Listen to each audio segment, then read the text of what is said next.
শুরু করুন। Good evening. Good evening ma'am. আজকে আমরা আগের দিন আমাদের হিরকের ক্লাসটা হয়ে গেছিল, আজকে আমরা গ্রাফাইটের ক্লাসটা নিয়ে ডিসকাস করবো, ঠিক আছে? তো গ্রাফাইটের ক্লাসটা আমি তোমাদেরকে বলেছিলাম আগের দিনই যে হিরকের ক্লাসটা গ্রাফাইটের ক্লাসটা দুটোই সহজেই কঠিন পদার্থ, কিন্তু দুটোর মধ্যে এত ডিফারেন্স কেন? হিরকটা প্রচন্ড কঠিন কিন্তু গ্রাফাইটটা সেই তুলনায় নরম। হিরক তড়িৎ পরিবহন করতে পারে কিন্তু গ্রাফাইট তড়িৎ পরিবহন করতে পারে না, এই দুটো মেন পার্থক্য। তাহলে কেন পার্থক্যটা হচ্ছে? দুটোই তো সমযোজী কঠিন পদার্থ। পার্থক্যটা হচ্ছে এদের মধ্যে যে বন্ধনগুলো তৈরি হচ্ছে, কার্বন কার্বন বন্ধন যেটা তৈরি হচ্ছে সেটা গ্রাফাইটের মধ্যে কি হচ্ছে, একটা হচ্ছে সমযোজী বন্ধন কিন্তু আরেকটা বন্ধন হচ্ছে পাই বন্ধন। হীরকের ক্ষেত্রে যেরকম সবকটাই সমযোজী বন্ধন হচ্ছিল, গ্রাফাইটের ক্ষেত্রে কিন্তু সেটা হচ্ছে না। গ্রাফাইটের ক্ষেত্রে একটা থেকে যাচ্ছে পাই বন্ধন, ঠিক আছে? এই পাই বন্ধনটার জন্যই গ্রাফাইটটা অনেকটা নরম, গ্রাফাইটটা তড়িৎ পরিবহন করতে পারে, ঠিক আছে? এই হলো বেসিক জিনিস। এবারে আমরা ডিসকাস করবো এটা কেন হচ্ছে। দেখো, গ্রাফাইটের প্রতিটি কার্বন পরমাণু সর্ববহিস্থ কক্ষে 4টি ইলেকট্রনের মধ্যে 3টি ইলেকট্রন অপর 3টে কার্বন পরমাণুর সঙ্গে সমযোজী বন্ধনে আবদ্ধ হয়ে সমতলীয় সুষম ষড়ভুজাকার গঠন প্রাপ্ত হয়। এখানে sp2 হাইব্রিডাইজেশন। তাহলে কিরকম স্ট্রাকচারটা হচ্ছে? আমাদের আগের দিনের ইয়েটা মনে আছে তোমাদের? আগের দিনের কার্বন তোমাকে বললো হীরকের গঠনটা। হীরকের গঠনে কি হচ্ছিল? সর্ববহিস্থ কক্ষে 4টে কার্বন পরমাণু অন্য 4টে কার্বন পরমাণুর সাথে বন্ড গঠন করছিল, ঠিক আছে? বন্ড তৈরি করছিল, 4টে বন্ধনই সমযোজী বন্ধন হচ্ছিল। গ্রাফাইটের ক্ষেত্রে কি হচ্ছে? 4টে কার্বন পরমাণুর মধ্যে 3টে সমযোজী বন্ধন গঠন করছে, একটা সমযোজী বন্ধন গঠন করছে না। গঠনের ফলে পাই বন্ধন গঠন করছে। তাহলে গ্রাফাইটের ক্ষেত্রে স্ট্রাকচারটা কিরকম হচ্ছে তোমাদেরকে আমি বলেছিলাম আগের দিন। এটা নিউক্লিয়াস, এটা সর্ববহিস্থ কক্ষের ইলেকট্রন গুলো 4টে আছে, একটা দুটো তিনটে চারটে। এদের মধ্যে কি বলেছে? এদের মধ্যে 3টে সমযোজী বন্ধন গঠন করছে। তাহলে আমরা ধরে নিলাম এই একটা সমযোজী বন্ধন,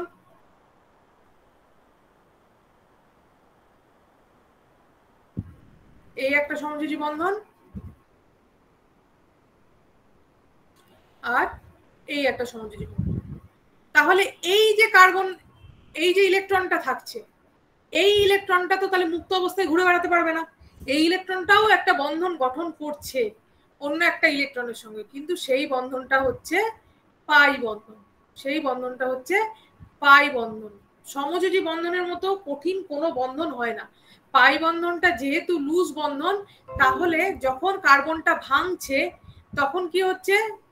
ভাঙছে মানে মুক্ত ইলেকট্রনগুলো বেসিক্যালি বেরোচ্ছে কিন্তু এই জায়গাটা থেকে, এই বন্ধনটা ভেঙে যাচ্ছে। সমযোজী বন্ধন ভাঙা কিন্তু সোজা নয়, সমযোজী বন্ধন খুব স্ট্রং বন্ধন। তাহলে যখনই কোনো বন্ধন ভাঙছে মানে আমরা এখান থেকে মুক্ত ইলেকট্রন পাচ্ছি, তখন কিন্তু কি হচ্ছে? এই পাই বন্ধন যেটা সেই জায়গাটা থেকে ভেঙে ইলেকট্রনটা বেরোচ্ছে। এখানের একটা ইলেকট্রন অন্য একটা কার্বন পরমাণুর ইলেকট্রনের সাথে পাই বন্ধন গঠন করছে, তাহলে এই পাই বন্ধনটা ভেঙে গেলে কি হচ্ছে? দুটো ইলেকট্রন রিলিজ হয়ে যাচ্ছে, এখান থেকে একটা ইলেকট্রন রিলিজ হয়ে যাচ্ছে, আরেকটা যে কার্বন পরমাণুর সাথে যে ইলেকট্রন সাথে যে বন্ধনটা গঠন করেছিল সেই ইলেকট্রনটাও রিলিজ হয়ে যাচ্ছে, তাহলে দুটো ইলেকট্রন রিলিজ হয়ে যাচ্ছে। তাহলে দেখো, তাহলে কি হচ্ছে? গ্রাফাইটের ক্ষেত্রে 4টে সর্ববহিস্থ কক্ষের 4টে পরমাণুর মধ্যে 4টে ইলেকট্রনের মধ্যে তোমার 3টে ইলেকট্রন সমযোজী বন্ধন গঠন করে একটা সুষম ষড়ভুজাকার গঠন প্রাপ্ত হচ্ছে, ঠিক আছে? আর এখানে যে হাইব্রিডাইজেশনটা দেখতে পাওয়া যাচ্ছে, সেই হাইব্রিডাইজেশনটা হচ্ছে sp2 হাইব্রিডাইজেশন, ঠিক আছে? sp2 hybridization. আমরা হীরকের ক্ষেত্রে দেখেছিলাম sp3, হীরকের ক্ষেত্রে দেখেছিলাম আমরা sp3, এখানে হচ্ছে sp2 হাইব্রিডাইজেশন, ঠিক আছে? এবারে দেখো, ষড়ভুজগুলি সমান্তরালভাবে অবস্থান করে। এই যে ষড়ভুজগুলো, এই দেখো এরকম ভাবে মোটামুটি অবস্থান করে। আমার আঁকাটা হয়তো 3D স্ট্রাকচার তো পুরো ঠিকঠাক করে করতে হয়নি, কিন্তু মোটামুটি ষড়ভুজগুলো এরকম ভাবে স্ট্রাকচারগুলো গঠন করে, ষড়ভুজগুলো পরস্পরের সাথে এভাবে যুক্ত হয়, ঠিক আছে? তাহলে এরপরে কি হলো? 3টে ইলেকট্রন দ্বারা গঠিত সমযোজী বন্ধন খুবই শক্তিশালী হয়। সর্ববহিস্থ কক্ষের প্রতিটি কার্বন পরমাণু অবশিষ্ট ইলেকট্রনটি দুটি সমান্তরালভাবে অবস্থানরত দুটি সমতলীয় ষড়ভুজকে দুর্বল সমযোজী বন্ধনে আবদ্ধ করে। এই দুর্বল বন্ধনকে পাই বন্ধন বলা হয়। ঠিক আছে, আমরা আগের দিন দেখেছিলাম তোমাদের বন্ধনগুলো কিরকম হয় বলেছিলাম, এরকম স্ট্রাকচার হয়, ওভারল্যাপিং হয়। তোমাদের মধ্যে একজন কেউ জিজ্ঞেস করেছিল না ওভারল্যাপিংটা কি? এই যে ওভারল্যাপিং হয়ে বন্ধনটা তৈরি হয়। ঠিক আছে, এই যে এই জায়গাটাতে ওভারল্যাপিং হলো, এই জায়গাটাতে ওভারল্যাপিং হলো, বন্ধনটা তৈরি হয়। এখানে কি হচ্ছে, এই পাই বন্ধনের সময় কিন্তু এই যে ওভারল্যাপিংটা, সেই ওভারল্যাপিংটা হয় না। এখানে কি হচ্ছে, এভাবে থাকছে, থেকে এই মাঝখানে একটা দুর্বল বন্ধন গঠন হচ্ছে। এই মাঝখানে একটা দুর্বল বন্ধন গঠন হচ্ছে, যেটা ইজিলি ব্রেকেবল, যেটা খুব সহজে ভেঙে যাচ্ছে। দেখো তো এই জিনিসটা যেভাবে আছে আর এই জিনিসটা যেভাবে আছে, ঠিক আছে, আমরা দড়ি দেখেছো, দড়ি যখন হয়, যখন একটা একটা থাকে তখন সেটা কিন্তু কাটা সহজ, কিন্তু সেটাকে যখন পেঁচিয়ে তিনটে চারটে দড়িকে যখন পেঁচিয়ে একটা বিনুনির মতো করে দেওয়া হয়, সেটা কিন্তু খুব স্ট্রং হয়। ট্রাকে যখন খড় বোঝাই হয়, দেখবে খড় বোঝাই করার সময় খড় দিয়েই কিন্তু ওরা বিনুনির মতো বানিয়ে খড়টাকে বাঁধে, তাহলে কি ওটা এরকম স্ট্রং হয়ে যায় যে ওটা চট করে ছেড়ে না। এখানেও ঠিক ব্যাপারটা সেরকম, পরস্পরের সাথে ওভারল্যাপ করছিল যখন, তখন জিনিসটা স্ট্রং হচ্ছিল, কিন্তু পাই বন্ধনের ক্ষেত্রে কি হচ্ছে, এই ওভারল্যাপিংটা হচ্ছে না, এই পাই বন্ধনটা এই জন্য চট করে ভেঙে যাচ্ছে। ঠিক আছে, দুটো সমান্তরাল ভাবে অবস্থান করে মাঝখানে একটা দুর্বল সমযোজী বন্ধনে, দুর্বল যে বন্ধনটা তৈরি হলো একটা সমযোজী বন্ধন নামে, কিন্তু এই বন্ধনটাকে আমরা বলবো পাই বন্ধন, যেহেতু ওভারল্যাপিংটা হচ্ছে না। আর এই যে অবশিষ্ট ইলেকট্রনটা থাকছে, এই অবশিষ্ট ইলেকট্রনটাকে আমরা বলবো পাই ইলেকট্রন। ঠিক আছে, তিনটে যেটা সমযোজী বন্ধনে যুক্ত হলে যে ইলেকট্রনগুলো, সেগুলো তো ঠিক আছে, অবশিষ্ট যে ইলেকট্রনটা থাকছে, যেটা থেকে পাই বন্ধন হচ্ছে, সেই ইলেকট্রনটাকে আমরা বলবো পাই ইলেকট্রন। ঠিক আছে, সেই ইলেকট্রনটাকে আমরা বলবো পাই ইলেকট্রন, যেহেতু পাই বন্ধন তৈরি করছে। ঠিক আছে, সামান্য শক্তির প্রভাবে এই দুর্বল বন্ধন ছিন্ন হয় এবং ইলেকট্রনগুলি মুক্ত হয়ে বিচরণ করে। মুক্ত ইলেকট্রন থাকার জন্য গ্রাফাইট তড়িতে সুপরিবাহী। এবার যেহেতু এই বন্ধনটা আলগা বন্ধন, খুব সহজে ভেঙে যায়, ভেঙে যাওয়ার পর ইলেকট্রন মুক্ত হয়ে যায়, যখন ইলেকট্রন মুক্ত হবে তখনই তড়িৎ পরিবহন করতে শুরু করবে, এটা আমরা তো আগে থেকেই জানি, ইলেকট্রন মুক্ত হয়ে গেলে তড়িৎ পরিবহন করতে শুরু করবে। ঠিক আছে, এই জন্য গ্রাফাইট হচ্ছে নরম আর ইলেকট্রন তড়িতে সুপরিবাহী। আচ্ছা, আরেকটা যেটা জিনিস সেটা আমাদের মনে রাখতে হবে, সেটা হচ্ছে কার্বন বন্ধনের দূরত্বটা। আমরা হীরকের ক্ষেত্রেও পড়েছিলাম, কার্বন কার্বন যে বন্ধনটা হচ্ছে তার মধ্যে দূরত্বটা হচ্ছে কার্বন কার্বন বন্ড ডিসটেন্স, যেটা সেটা হচ্ছে 1.42 ডিগ্রি, সরি 1.42 ডিগ্রি অ্যাংস্ট্রম। ঠিক আছে, এটা হচ্ছে দুটো সমান্তরাল স্তরের মধ্যে, এটা তো হলো কার্বন বন্ধন, মানে যেটা যেগুলোর মধ্যে সমযোজী বন্ধন হচ্ছে সেটা, আর দুটো সমান্তরাল স্তরের মধ্যে দূরত্বটা কত হচ্ছে, 3.40 ডিগ্রি অ্যাংস্ট্রম। ঠিক আছে, এই দুটো জিনিস একটুখানি মনে রাখো, কারণ এগুলোর মধ্যে এগুলো শর্ট কোশ্চেনে আসে, এই ইয়েটা একটুখানি মনে রাখো, এগুলো শর্ট কোশ্চেনে আসে। বেশ, তাহলে এই মোটামুটি আমাদের গ্রাফাইটের ক্লাস। গ্রাফাইটের ক্লাসে আর সেরকম কিছু নেই, তোমাদের কারো কিছু কোনো কিছু জিজ্ঞেস করার থাকলে জিজ্ঞাসা করো, নইলে আমি আণবিক কঠিন পদার্থটা শুরু করবো। গ্রাফাইটের ক্লাসে আর কারো কোনো কিছু জিজ্ঞাসা করার আছে জিজ্ঞাসা করে নাও তাহলে, নইলে আমি ইয়েটা শুরু করবো, আণবিক কঠিন পদার্থ। আরো কোনো কিছু কনফিউশন আছে সেটা জিজ্ঞাসা করে নাও, ক্লিয়ার করে নাও।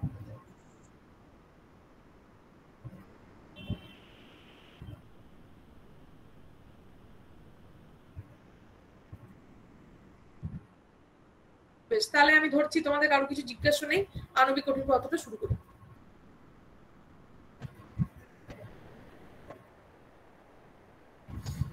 এবারে আণবিক কঠিন পদার্থ। আণবিক কঠিন পদার্থ, কঠিন পদার্থ মানে সেখানেও বন্ধন তৈরি হবে বা কোনো আকর্ষণ বল কাজ করবে। ঠিক আছে, মলিকুলগুলো তো কিছু না কিছু দিয়ে যুক্ত হবে, তাই না? আণবিক কঠিন পদার্থ মানে মলিকুলগুলো কিছু না কিছু দিয়ে যুক্ত হবে। আগেরটাতে আমরা সমযোজী বন্ধন পেলাম, পাই বন্ধন পেলাম, ঠিক আছে, তার আগেরটাতে আমরা পেলাম তার প্রথমটাতে আমরা কি পেয়েছিলাম, প্রথমটাতে আমরা ইয়েগুলো পেয়েছিলাম আয়নগুলো, আয়নীয় কঠিন পদার্থ, দুটো আয়ন পরস্পরের সাথে যুক্ত হচ্ছিল। এবার আণবিক কঠিন পদার্থটা কি? আণবিক কঠিন পদার্থটা হচ্ছে যে অণুগুলো, ঠিক আছে, কোন কঠিন পদার্থের অণুগুলো পরস্পরের সাথে দুর্বল ভ্যান ডার ওয়াল বল দ্বারা যুক্ত হয়। প্রথমে বলি আণবিক কঠিন পদার্থের সর্বপ্রথম উদাহরণ হচ্ছে H2O, জল। ঠিক আছে, আণবিক কঠিন পদার্থের সর্বপ্রথম উদাহরণ হচ্ছে জল বা বরফ, যাই বলো। জল বা বরফ যাই করো। এছাড়া হচ্ছে কঠিন কার্বন ডাই অক্সাইড, আয়োডিন ইত্যাদি, এগুলো এদের মধ্যে সবচেয়ে কি হচ্ছে, এরা ভ্যান্ডারওয়াল বল দ্বারা, দুর্বল ভ্যান্ডারওয়াল বল দ্বারা পরস্পর যুক্ত হয়। ঠিক আছে, তাহলে কি হচ্ছে, দুর্বল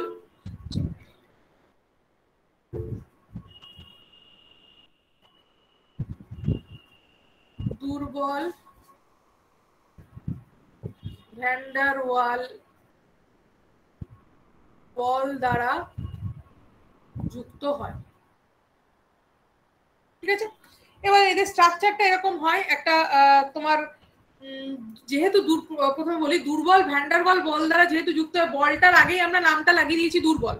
ঠিক আছে, বলটার আগে আমরা নামটা লাগিয়ে দিয়েছি দুর্বল, তার মানে বুঝতেই পারছি খুব সহজেই এটাকে ভাঙাচোরা যাবে। গলনাঙ্ক স্ফুটনাঙ্ক সহজে ভাঙাচোরা যাবে, মানে গলনাঙ্ক স্ফুটনাঙ্ক কম হবে। আগের দিন তোমাদেরকে বলেছিলাম যেগুলোর তোমার যেগুলোর যে সকল কঠিন পদার্থগুলোর তোমার কি বলবো গলনাঙ্ক স্ফুটনাঙ্ক বেশি, তার মধ্যে কি শক্ত কোনো বল কাজ করছে বা কোনো বন্ধন কাজ করছে, সমযোজী বন্ধন যেগুলোতে কাজ করবে সেগুলোর গলনাঙ্ক স্ফুটনাঙ্ক বেশি। এখানে আমরা প্রথমেই বলে দিয়েছি যে দুর্বল ভ্যান্ডারওয়াল বল কাজ করছে, দুর্বল ভ্যান্ডারওয়াল বল কাজ করছে বলে এদের গলনাঙ্ক স্ফুটনাঙ্ক কিন্তু খুব কম হয়। ঠিক আছে, লিখে দিই এটা, গলনাঙ্ক ও স্ফুটনাঙ্ক কম হয়। ঠিক আছে, আচ্ছা, গলনাঙ্ক স্ফুটনাঙ্ক কম হয়। আচ্ছা, এরপরে হলো আণবিক কঠিন পদার্থের কেলাস অণু দ্বারা গঠিত হওয়ার জন্য তড়িৎ নিরপেক্ষ হয়। তড়িৎ নিরপেক্ষ হয়, তড়িৎ নিরপেক্ষ মানে নিউট্রাল অবস্থায় থাকে। তড়িৎ নিরপেক্ষ মানে নিউট্রাল অবস্থায় থাকে। দেখো আমরা আগে যতগুলো কঠিন পদার্থ পড়েছিলাম সেগুলোর মধ্যে দেখো প্রথমে পড়েছিলাম সোডিয়াম ক্লোরাইড, সোডিয়াম ক্লোরাইডে ওখানে তড়িৎ নিরপেক্ষ ছিল না, সোডিয়াম অণুটা ছিল পজিটিভ আর ক্যালসিয়াম অণুটা ছিল নেগেটিভ। হীরকটা যখন পড়লাম, হীরকটার ক্ষেত্রে কিন্তু হীরকটা নিউট্রাল অবস্থায় ছিল, কারণ সমযোজী বন্ধন কাজ করলো, চারটে কার্বন পরমাণুর মধ্যে তোমার চারটে ইলেকট্রনের মধ্যে সমযোজী বন্ধন কাজ করছিল, সেই জন্য তোমার নিউট্রাল ছিল। আবার গ্রাফাইটটা পড়লাম, গ্রাফাইটের ক্ষেত্রে পাই বন্ধনটা যেহেতু লুজ বন্ড ছিল, যেহেতু আলগা বন্ধন ছিল, সেই জন্য ওখানে মুক্ত ইলেকট্রন দেখেছিলাম। এখানে এটা কিন্তু তোমার তড়িৎ নিরপেক্ষ মানে নিউট্রাল অবস্থায় থাকে। তার মানে এখানে যেহেতু বলেছে আণবিক কঠিন পদার্থ, তার মানে অণুর ব্যাপার, যখনই অণুর ব্যাপার পরমাণুর ব্যাপার হয়ে যাবে তখনই কিন্তু সেটা নিউট্রাল অবস্থায় থাকবে, তখনই সেটা নিউট্রাল অবস্থায় থাকবে যখন অণু পরমাণু, কারণ অণু পরমাণু গঠিত হচ্ছে কখন, যখন প্রোটন আর ইলেকট্রনের সংখ্যা সমান হয়ে যাচ্ছে, তাই না? প্রোটন ইলেকট্রনের সংখ্যা সমান হয়ে গিয়ে নিউট্রাল অবস্থায় এলে তবেই না একটা অণু বা একটা পরমাণু গঠিত হচ্ছে, স্থির অবস্থায় এলেই তবেই না অণু বা পরমাণু গঠিত হচ্ছে। তাহলে এরা হচ্ছে তড়িৎ নিরপেক্ষ, নিউট্রাল বা তড়িৎ নিরপেক্ষ হবে। ক্লিয়ার? আচ্ছা, এবারে আমরা প্রথমে বরফের কেলাসটা নিয়ে আলোচনা করব। ঠিক আছে, আমরা যেটা বললাম প্রথমে আণবিক কঠিন পদার্থের সবচেয়ে প্রথম উদাহরণ হলো মানে জল। জলটা বললাম যে জল থেকে বরফটা তৈরি হয়ে যেতে আলাদা কোনো সংকেত তো নেই, সেজন্য আমরা ওই সংকেতটা লিখলাম, কারণ স্ট্রাকচারটা আমরা ওই H2O দেখাবো। ঠিক আছে, স্ট্রাকচারটা আমরা H2O দেখাবো। এবারে দেখো H2O মানে কি, দুটো হাইড্রোজেন একটা অক্সিজেন, তাহলে পরস্পরের সাথে ওরা কিভাবে যুক্ত হবে, হাইড্রোজেন অক্সিজেন হাইড্রোজেন হলো, আবার এই হাইড্রোজেনটার সাথে আরেকটা অক্সিজেন, তার সাথে আবার একটা হাইড্রোজেন, এর সাথে আবার একটা অক্সিজেন, এর সাথে আবার একটা হাইড্রোজেন। ঠিক আছে, এর সাথে আবার একটা হাইড্রোজেন। ঠিক আছে, এর সাথে একটা অক্সিজেন, এর সাথে আবার একটা হাইড্রোজেন, এরকম একটা স্ট্রাকচার গঠন করে। ঠিক আছে, এরকম একটা স্ট্রাকচার গঠন করে, মোটামুটি এরকম একটা স্ট্রাকচার গঠন করে। ঠিক আছে, তাহলে এই স্ট্রাকচারটা মোটামুটি দেখতে অনেকটা চতুস্তলকের মতো হয়, টেট্রাহেড্রাল হয়, পার্টিকুলার কোনো শেপ হয় না, ওই অনেকটা মোটামুটি ধরে নেওয়া যায় চতুস্তলকের মতো হয়। বরফ তো দেখেইছো তোমরা, আইসক্রিমটা তো আর বরফ নয়, আইসক্রিমের বিভিন্ন রকম স্ট্রাকচার হতে পারে, আইসক্রিমটা তো আর বরফ নয়, অরিজিনাল বরফ যেটা জল যখন জমে যায় তখন একটা মোটামুটি ওই বরফ তাল মিষ্টি এগুলো হিরে সবই মোটামুটি একই রকমের একটা স্ট্রাকচার গঠন করে, যেটাকে আমরা একটা 3D স্ট্রাকচার আমরা ছুঁতে পারি, ধরতে পারি, ধরে রাখতে পারি, একটা মোটামুটি একটা 3D স্ট্রাকচার গঠন করে। তো এই স্ট্রাকচারটাকে আমরা ধরে নেবো যে একটা চতুস্তলকের মতো স্ট্রাকচার গঠন করে, চতুস্তলক বা টেট্রাহেড্রাল স্ট্রাকচার একটা গঠন করে।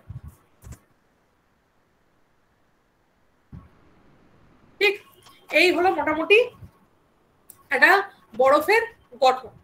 ঠিক আছে, এবারে আমরা দেখে নিই বরফের গঠনটা কিভাবে হচ্ছে, এর মধ্যে কি বন্ধন কাজ করছে, কি বৃত্তান্ত। আগেগুলোতে আমরা দেখে নিয়েছিলাম যে তোমার সমযোজী বন্ধন, কোথাও কোথাও পাই বন্ধন কাজ করছে।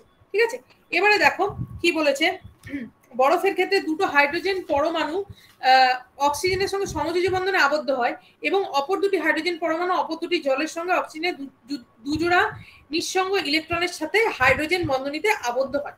তাহলে দেখো এখানে দু ধরনের বন্ধন আমরা দেখতে পাচ্ছি, একটা সমযোজী বন্ধন,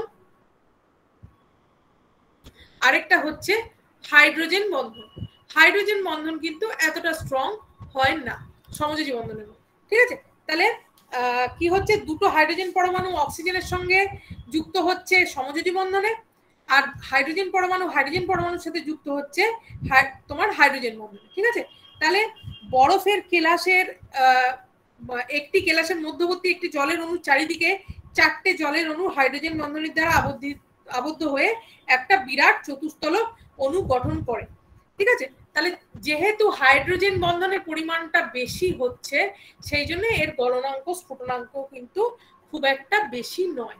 ঠিক আছে, অন্যান্য কঠিন পদার্থের তুলনায় এর গলনাঙ্ক স্ফুটনাঙ্ক খুব একটা বেশি নয়, যেহেতু হাইড্রোজেন বন্ধনের পরিমাণটা বেশি হচ্ছে। এখানে সমযোজী বন্ধন বেশি হচ্ছে না, হাইড্রোজেন বন্ধনটাই বেশিভাবে কাজ করছে। ঠিক আছে, আচ্ছা, আরেকটা জিনিস, বরফের কেলাসের চতুস্তলকের অণুগুলির মধ্যে কিছুটা ফাঁকা জায়গা থাকে, ফলে বরফ ফাঁপা হয় এবং এর ঘনত্ব জলের থেকে কম হয়।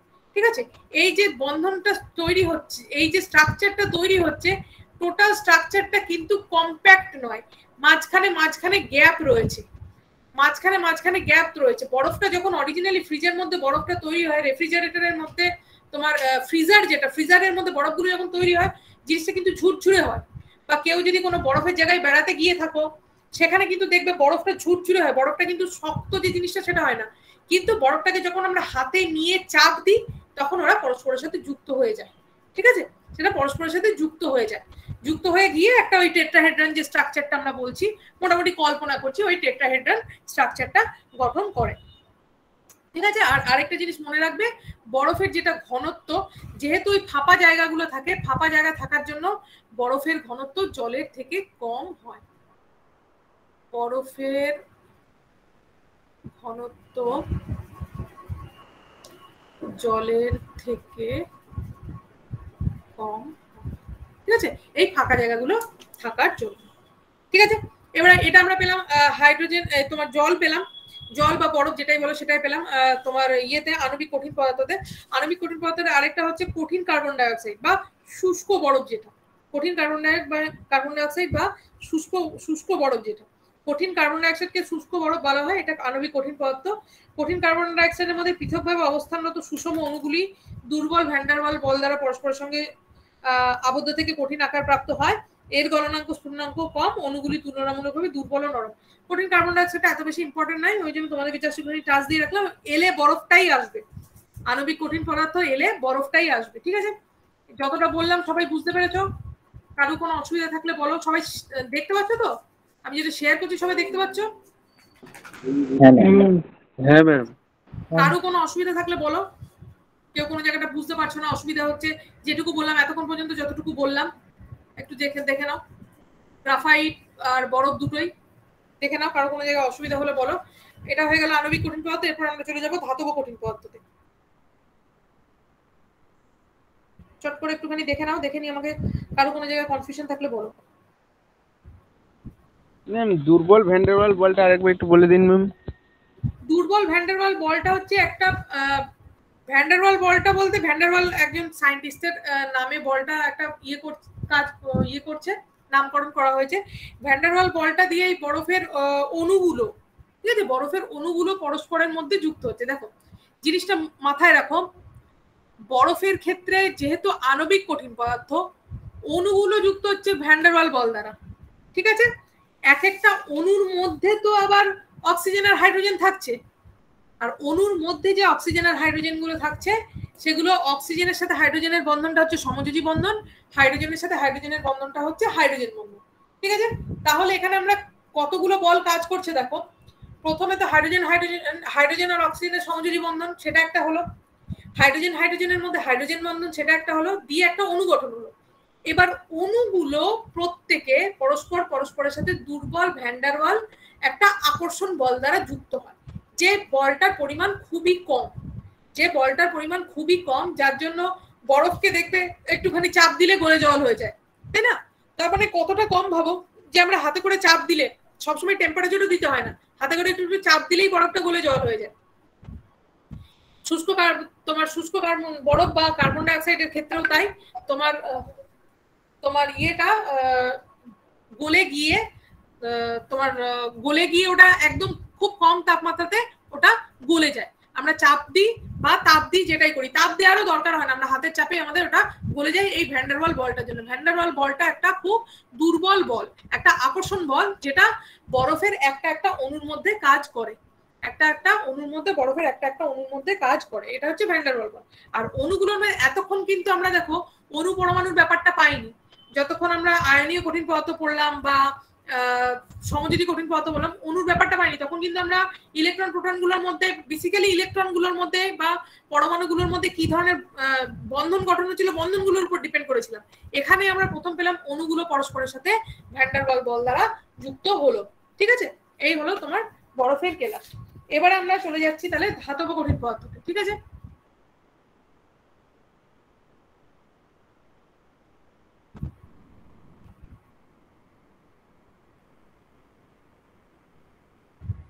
এবারে চলে যাচ্ছি ধাতব কঠিন। ঠিক আছে, মেটালিক সলিড যেটাকে বলে। ঠিক আছে, এই যে ধাতব কঠিন পদার্থ, সবচেয়ে বড় উদাহরণ এর কিন্তু কপার। ঠিক আছে, যেরকম মানে ধাতব কঠিন পদার্থ বেসিক্যালি মানে বড় বলছি কেন, কারণ কিছু কিছু জিনিস থাকে না যে এটা বললেই আমাদের এটা মনে পড়ে। কলকাতা বললে আমাদের কি মনে পড়ে? হাওড়া ব্রিজ। সেরকমই ব্যাপারটা। আণবিক কঠিন পদার্থ যখনই বলবো তখনই ওই জল বা বরফের কথাটা আসবে। সমযোজী কঠিন পদার্থ মানে হিরো, গ্রাফাইট আসবে। এরকম নয় যে শুধু ওগুলোই ধাতব কঠিন পদার্থ বা আণবিক কঠিন পদার্থ বা সমযোজী কঠিন পদার্থ, আরো অনেক আছে। কিন্তু বেসিক্যালি আমরা যখন আমাদের সিলেবাসে যেটা আছে, প্লাস বেসিক্যালি আমাদের যেগুলো নিয়ে এক একটাকে আইডল করে ধরা হয় না, এক একটা জিনিসকে আইডল ধরে নেওয়া হয়, তো সেরকম ভাবে এখানে আমরা কপারটা নিয়ে বেসিক্যালি আলোচনা করবো ধাতব কঠিন পদার্থের ক্ষেত্রে। ঠিক আছে, দেখো ধাতব কঠিন পদার্থের কেলাস ধনাত্মক ধাতব আয়ন দ্বারা গঠিত। আচ্ছা, ধনাত্মক ধাতব আয়ন দ্বারা গঠিত। ধনাত্মক আয়ন তার মানে পজিটিভ, ধনাত্মক আয়ন মানে পজিটিভ আয়ন কাজ করবে। এতক্ষণ আমরা ইলেকট্রনের ব্যাপার নিয়ে বলছিলাম, এখানে কিন্তু ধনাত্মক ধাতব আয়ন দ্বারা গঠিত। ধাতব আয়নগুলি ইলেকট্রন মেঘের মধ্যে প্রলম্বিত অবস্থায় থাকে। ঠিক আছে, এই জন্য ধনাত্মক আয়ন ও ইলেকট্রন মেঘের মধ্যে তীব্র তড়িতাকর্ষণ বল সৃষ্টি হয়। ফলে ধাতব কেলাস খুব শক্ত, উচ্চ গলনাঙ্ক ও উচ্চ স্ফুটনাঙ্ক বিশিষ্ট হয়। ইলেকট্রনগুলি মুক্ত অবস্থায় বিচরণ করে। মুক্ত ইলেকট্রনের জন্য ধাতব কঠিন পদার্থ তাপ ও তড়িতের সুপরিবাহী হয়। ঠিক আছে, তাপ ও তড়িতের সুপরিবাহী হয়। তাহলে ধাতব কঠিন পদার্থের ক্ষেত্রে মেন যে জিনিসটা হলো পজিটিভ কতগুলো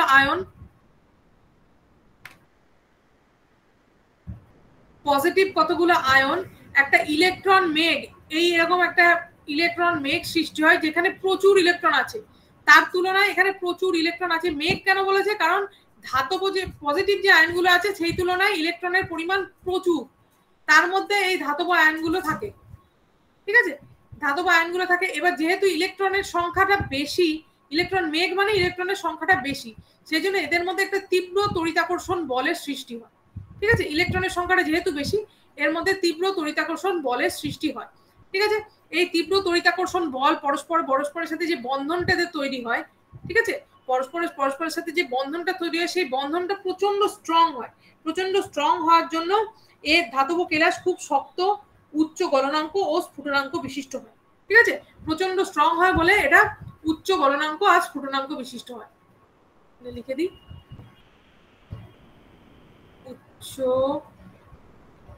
গলনাঙ্ক ও স্ফুটনাঙ্ক বিশিষ্ট হয়। ঠিক আছে, উচ্চ গলনাঙ্ক স্ফুটনাঙ্ক বিশিষ্ট হয়। ইলেকট্রনগুলো মুক্ত অবস্থায় বিচরণ করে। মুক্ত ইলেকট্রনের জন্য এরা তাপ ও তড়িতের সুপরিবাহী হয়। আমরা জানি কি ইলেকট্রিকের তার বলতে আমরা কিসের তার বুঝি গো?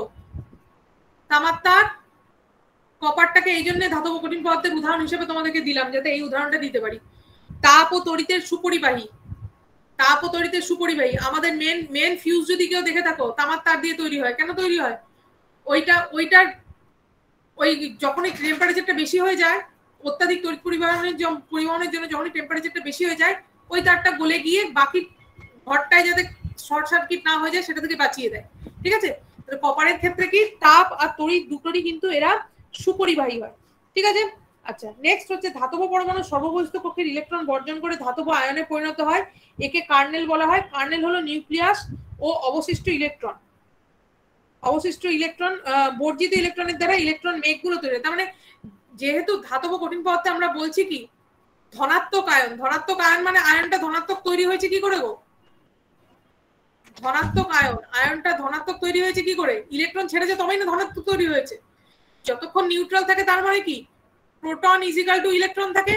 যখন এগুলো ছেড়ে দেয়, একটা ইলেকট্রন ছাড়লে একটা প্রোটন এদিকে বাড়ে, আবার একটা ইলেকট্রন ছাড়লে আবার এদিকে একটা প্রোটন বাড়ে। ঠিক আছে?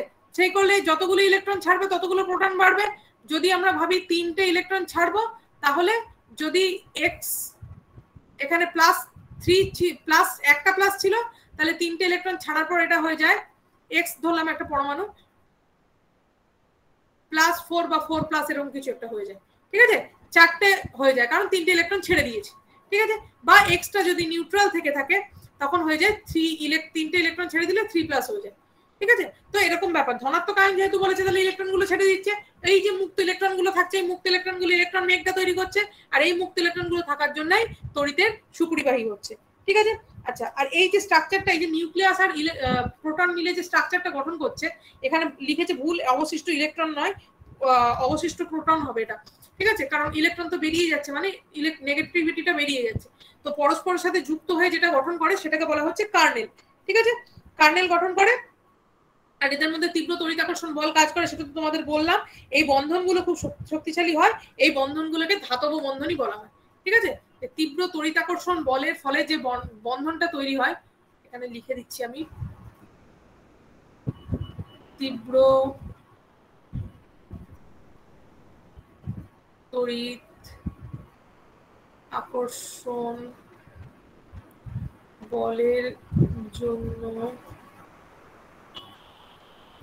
যে বন্ধনী গঠিত হয় তাকে ধাতব বন্ধন বলে।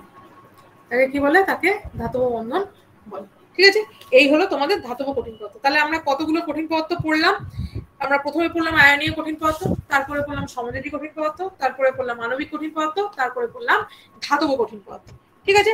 তাহলে ধাতব কঠিন পদার্থটা সবার জন্য ক্লিয়ার হয়েছে আশা করি।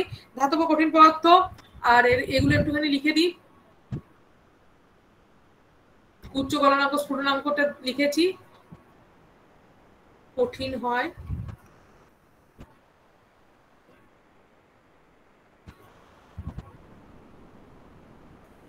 পয়েন্টগুলো আমি শুধু লিখে দিচ্ছি, খুব শক্ত হয়, ইলেকট্রন মেঘ, আমি পয়েন্টগুলো লিখে দিচ্ছি যাতে তোমাদের মনে থাকে। ইলেকট্রন মেঘের মধ্যে ধনাত্মক আয়নগুলি অবস্থান করে, এটা একটা হলো। আরেকটা হচ্ছে আচ্ছা, ধাতব অবস্থান করে, তারপরে এটা তো লিখে দিয়েছি, তীব্র তড়িৎাকর্ষণ বলের জন্য যে বন্ধনী গঠিত হয় তাকে ধাতব বন্ধন বলে। এই ধনাত্মক আয়নগুলো অবস্থান করে বলেই তীব্র তড়িৎাকর্ষণ বল কাজ করে একে দুটোর মধ্যে, আর তার জন্য যে বন্ধন গঠিত হয় সেটাকে আমরা বলবো ধাতব বন্ধন। ঠিক আছে? তাহলে এই হলো আমাদের মোটামুটি কঠিন পদার্থের শ্রেণীবিভাগ হয়ে গেল। পরের দিন আমরা যেটা পড়বো ল্যাটিস শক্তি পড়বো, দ্বিমাত্রিক ত্রিমাত্রিক ল্যাটিস আছে, স্কোটকির ত্রুটি, ফ্রেঙ্কেলের ত্রুটি, এগুলো আমরা পড়বো, পরে পরের দিন চ্যাপ্টারটা শেষ করবো। ঠিক আছে? এখন আজকে যতটুকু পড়লাম দেখে নাও, কারো যদি কোনো জায়গায় সমস্যা থাকে বলো, বলে দিচ্ছি একবার। ম্যাম কার্নেল কি? হ্যাঁ, কোনটা কি বলো? কার্নেলটা একটু বলুন। কার্নেলটা হচ্ছে এই যে ইলেকট্রনগুলো ছেড়ে দিচ্ছে। ঠিক আছে? ইলেকট্রনগুলো ছেড়ে দেওয়ার পরে ও তো পজিটিভ হয়ে যাচ্ছে, এবার যতগুলো ইলেকট্রন ছেড়ে দিল আর বাকি ইলেকট্রন ছেড়ে দেওয়ার ফলে প্রোটনের সংখ্যা বেড়ে গেল। এবার প্রোটনটা আর নিউট্রনটা পরস্পর একসাথে থেকে যে স্ট্রাকচারটা টোটালটা রাখছে সেটাকে বলা হচ্ছে কার্নেল। ঠিক আছে, প্রোটনটা যে কটা প্রোটন বাকি থাকছে আর তার সাথে যে নিউট্রনটা থেকে যে টোটাল স্ট্রাকচারটা গঠন করছে সেটাকে আমরা বলছি কার্নেল। কারণ প্রোটনটা বেড়ে যাওয়ার জন্য ওটা ধাতব একটা আয়ন হয়ে যাচ্ছে, তোমার ধনাত্মক তড়িৎধর্মী একটা আয়ন হয়ে যাচ্ছে, ইলেকট্রনটা ছেড়ে বেরিয়ে গেল, ইলেকট্রনটা গিয়ে ইলেকট্রন মেঘের মধ্যে মিশে যাচ্ছে, ওটাটা আলাদা করে কোনো অস্তিত্ব থাকছে না। কিন্তু বাকি যে স্ট্রাকচারটা থাকছে, ইলেকট্রনটা বেরিয়ে যাওয়ার পর বাকি যে স্ট্রাকচারটা থাকছে সেটাকে আমরা বলছি কার্নেল। ক্লিয়ার হয়েছে?